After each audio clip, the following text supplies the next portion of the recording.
Joyce Fitzpatrick. Her theory is Light Perspective Rhythm Model Theory. Brief background about Joyce Fitzpatrick.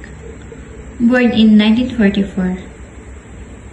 She is a nurse educator and advocate for nursing, geriatrics, psychological care, and nursing theory. She developed her interest in healthcare at an early age, and she had a great desire to learn and participate in nursing as an educator and leader to her peers. She continued to obtain higher degrees in nursing, including serving a year as a Fulbright scholar. She has become best known for her new theory of nursing that involved lifetime health and care. Educational background: Bachelor of Science in Nursing from Georgetown University. Master of Science in Psychiatric, Mental Health Nursing from the Ohio State University. Doctor of Philosophy in Nursing Education from New York University. Master of Business Administration in Business Management from Case Western Reserve University. Career highlights: develop the life perspective rhythm model. This is her nursing theory that helps nurses understand how people experience health and life changes over time. It focuses on patterns, timing, and meaning in the person's life, useful for holistic care. Distinguished University Professor at Case Western Reserve University. A top academic title given to professor with outstanding achievements in teaching, research, and leaderships. Elizabeth Brooks for Professor of Nursing at the Frances Payne Bolton School of Nursing, a named professorship that honors her expertise and contribution in nursing education and research. Principal Investigator for Studies on Geriatric Mental Health and Global Caregiving. She led major research projects including studies on depression in older adults and caregiving roles in different cultures like grandmothers and Uganda. Published over 300 articles and 65 books on nursing theory, leadership, and education. She is one of the most prolific nurse authors, helping shape how nurses learn, lead, and care for patients. Inducted into the Sigma Theta Tau International Nurse Research Hall of Fame, a global honor recognized her lifelong impact on nursing research. Received the Living Legend Award from the American Academy on Nursing. One of the highest honors in nursing given to leaders who made extraordinary contributions to healthcare and nursing science. I will be presenting the key concepts of Joyce Fitzpatrick Life Perspective Rhythm Model. First, the person. Fitzpatrick sees a person as a unique individual made up of body, mind, and spirit. Each person has their own life rhythms and interacts with the world around them. Next is health. It means balance and harmony in life. Health is not just being free from illness, but being able to adapt and live well despite the environment. Includes everything that surrounds the person, physical, social, and even spiritual. These things influence how a person lives and stays healthy. Nursing, for Fitzpatrick, is about helping people maintain or restore harmony in their lives. Nurses guide individuals to adapt, cope, and find balance. Lastly, well-being means a person feels whole, body, and satisfied with life. This is the main goal of nursing care, to help people live with peace and balance. In short, Joyce Fitzpatrick theory reminds us that health is about living in rhythm and harmony with life. Nursing metaparadigm. Person integrates the concept of both self and others, and recognize individuals as having unique biological, psychological, emotional, social, cultural, and spiritual attitudes. They thrive on honor and dignity, self evaluation, growth, and development. Health, a dynamic state of being that results from the interaction of person and the environment. A person's state of health can vary from wellness to illness, disease, or dysfunction, and it changes continuously throughout the person's lifespan. Optimum health is the actualization of both innate and obtained human potential gleaned from rewarding relationships with others, goal directed behavior, and expert personal care. And the last one is nursing, a practice discipline and a profession that is based upon a synthesized body of knowledge which is derived from the inquiry and clinical evaluation promoting wellness and the nursing practice centers on the application of this body of knowledge in an effort to maintain, restore, or enhance the interactions between people and their environment.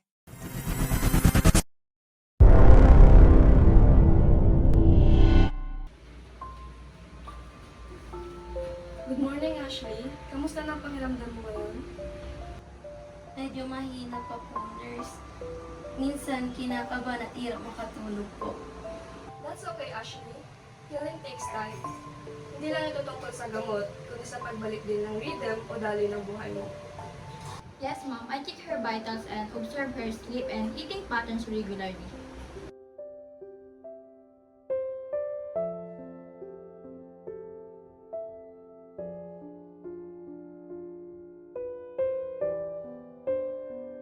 Mrs. Ashley, ano po yung mga ginagawa niyo before po kayo nagkasakit? Dati po tuwing umaga naglalakad po ako at nag-aalaga po ako ng mga halaman. Pero ngayon, parang wala na po akong gana. That's a good start. Ayon kay Joyce Fitzpatrick, ang health ay isang process.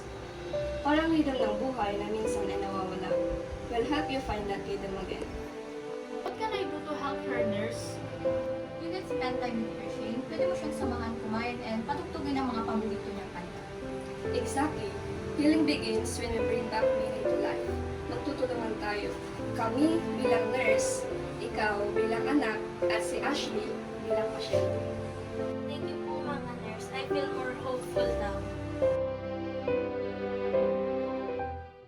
So now, let's proceed of Sister Caro Agravante, born in October 4, 1945, a former university president and dean of the College of Nursing, and distinguished nursing theories behind the CASAGRA Transformative Leadership Model. Sister Carolina S. Agravante is a renowned Filipino nurse, theorist, educator, and researcher, recognized for her contribution to nursing education and leadership. She earned her Bachelor of Science in Nursing and Master of Art in Nursing from St. Paul University in Philippines, and complete her Doctor of Philosophy in Education at the University of the Philippines, Diliman. As a dedicated member of the Sister of St. Paul of Cartes, she devoted her life to serve and education.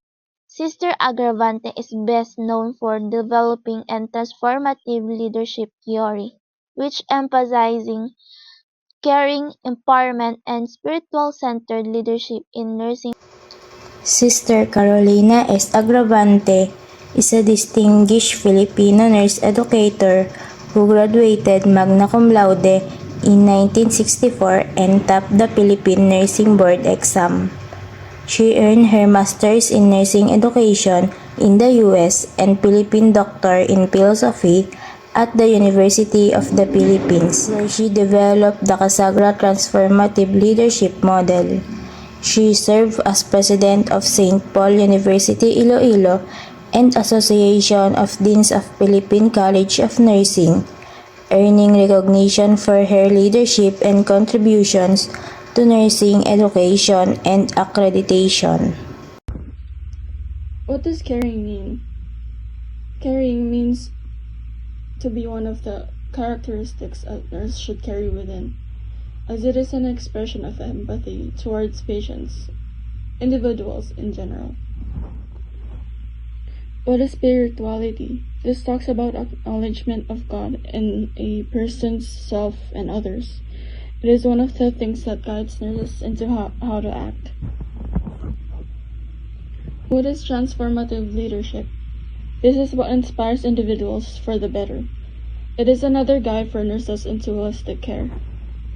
Now, let's move on to the key concepts of the CASAGRA Transformative Leadership Model by Sister Carolina Agravante. This model is both psycho-spiritual and a practice theory, meaning it focuses on how nurses apply their faith and values directly in their care.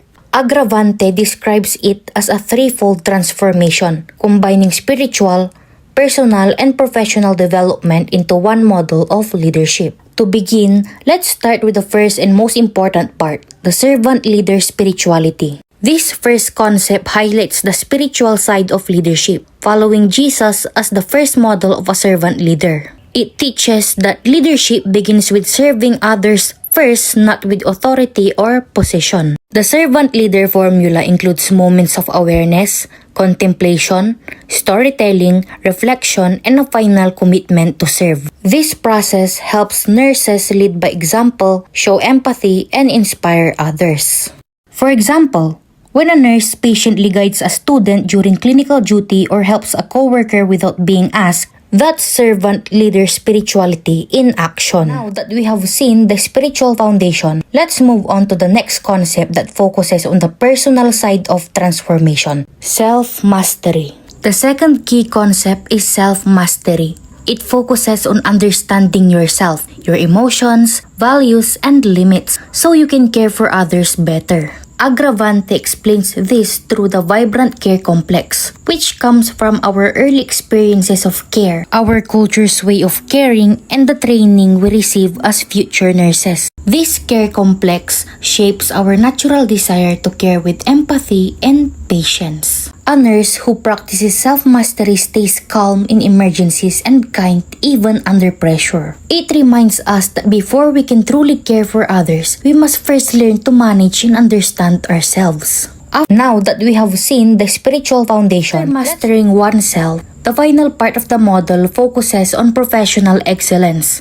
This is what we call a special expertise. The last key concept is special expertise. This represents the nurse's professional growth, combining knowledge, compassion, and skill to deliver high-quality care. It is where transformation becomes visible. The nurse performs well, teaches, inspires, and collaborates with others. A nurse who mentors younger colleagues, practices evidence-based care, and treats patients with empathy shows special expertise. It is the perfect balance of heart and competence, the sign of a truly transformed servant leader. So overall, the CASAGRA Transformative Leadership Model develops nurses who lead through spirituality, self-discipline, and professional excellence, forming leaders who serve, care, and inspire through faith and action. Let's explore the 4 key concepts of her nursing meta-paradigm: the person, environment, health, and nursing. First, we begin the person. Sister Agravante believes that every person is a holistic being made up of body, mind, and spirit. Each individual has the potential to grow, change, and be transformed through caring relationships and spiritual guidance. The nurse's role is to help others discover their inner strength and spiritual potential, becoming a light in their journey toward healing. The second is environment. The environment is seen as a dynamic space where caring and transformation take place. It includes not only the physical surroundings, but also the social and spiritual atmosphere that influences both the nurse and the patient. Nurses are called to create a healing environment, one filled with compassion, respect, and faith. The third is health. For Sister Agravante, health is more than just the absence of illness. It is a state of wholeness and well-being achieved through spiritual growth, self-awareness, and positive transformation. Through caring and meaningful relationships, both nurse and patient are uplifted toward holistic health in body, mind, and spirit. And finally, nursing. In this theory, nursing is seen as both a caring and leading profession. The nurse is a transformative leader, someone who inspires, guides, and serves others with humility and love. Through faith, compassion, and service, nurses become instruments of healing, reflecting the true essence of Filipino caring and spirituality. In the CASAGRA Transformative Leadership Theory by Sister Carolina S. Agravante, nursing is viewed as both a calling and a mission of transformation. Her meta-paradigm beautifully integrates the elements of caring, spirituality, and transformative leadership, all rooted in Filipino values of pakikipagkapwa-tao and bayanihan. In summary, Sister Carolina Agravante's meta-paradigm reminds us that nursing is not only a profession, but a sacred mission. It is about transforming lives through care, compassion, and faith. In a typical hospital ward, nurses juggle endless tasks, vital signs, charts, or reports. But behind every task lies a person, someone who needs not only medical care but human compassion. Here, we see how leadership and caring begin. Good morning po, Miss Sheila. How are you feeling today? I'm really hungry, nurse. And my stomach feels empty and I feel weak. Can I eat something na ba, nurse? Hindi ko na talaga kaya yung gutom ko. Sorry, ma'am. You're still NPO. Nothing by mouth until the doctor says it's safe. Pero nurse, she's been waiting for hours. Isn't there something more we can do? She feels restless and uncomfortable rin po. Pasensya na po talaga. I can give her anything to eat right now. And we need to wait for the doctor's order. Sometimes, sticking strictly to the rules can overlook simple ways to help the patient feel better. Good morning po. How's our patient? According po kay Nurse Shane, she's stable, Nurse Carol, but complaining hunger and feels uncomfortable. I see. Let's see how we can make her comfortable while keeping her safe. Miss Sheila, habang hindi ka pa pwedeng kumain, we will adjust your position while pointed so you feel comfortable and to stay with you so you feel supported. Malaking tulong na po yun. Thank you po. Thank you, nurse. She finally looks more relaxed. Even when a patient can eat yet, small gestures and attention can make them feel cared for and seen.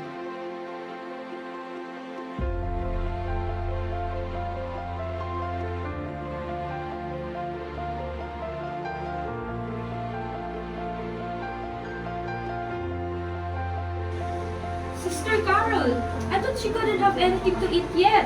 Shouldn't we just follow the order exactly? NPO means no food or drink, but it doesn't mean that we can care for her comfort. Adjust support, provide reassurance, talk, or offer distraction. This ease her discomfort without breaking the order. I was worried about breaking protocol. That's good. Caution keeps patients safe, but also nursing requires judgment and compassion. Balancing safety with comfort is part of our role. Leadership can be quiet. A small, thoughtful act can teach more than words. Hello po, Miss Sheila. Let me help you feel a bit more comfortable while you wait for your